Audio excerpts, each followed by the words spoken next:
Mancherial college రోడ్లో గల తెల్లకల్లు బట్టి తయారీ కేంద్రంపై ఎక్సైజ్ టాస్క్ ఫోర్స్ శాఖ అధికారులు దాడులు నిర్వహించారు. ఈ సందర్భంగా excise task force CI Sammayya మాట్లాడుతూ తెల్లకల్లు శాంపిల్ సేకరించి నిజామాబాద్లోని ల్యాబ్కు తరలించినట్లు తెలిపారు. ల్యాబ్ రిపోర్ట్ ఆధారంగా చర్యలు తీసుకుంటామన్నారు.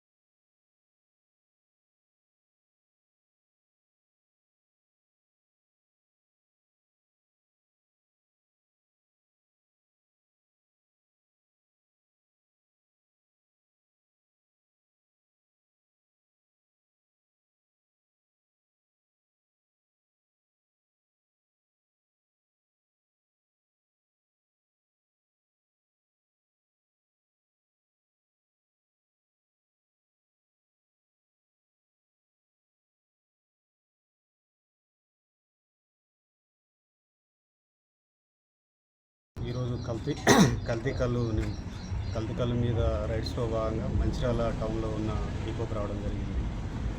ఈ డిపోకి వచ్చినప్పుడు మనకు కొంత కళ్ళు దొరికింది. దాంట్లో షాంపిల్స్ తీయడం జరిగింది.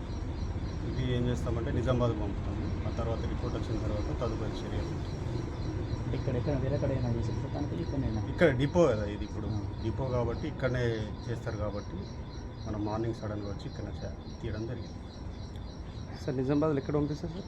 ఆ ల్యాబ్ ఉంటుంది, నిజామాబాద్ ల్యాబ్ పేరు కెమికల్ ల్యాబ్ అంటారు. అది ఎక్సైజ్ డిపార్ట్మెంట్ సంబంధించిన ల్యాబ్ ఉంటుంది. ఆ ల్యాబ్ రిపోర్ట్ ఎప్పుడు వరకు రావచ్చు? రిపోర్టు ల్యాబ్ ఒక టైమింగ్స్ ఉంటాయి. సో మేమైతే పంపుతాము. తొందర రిపోర్ట్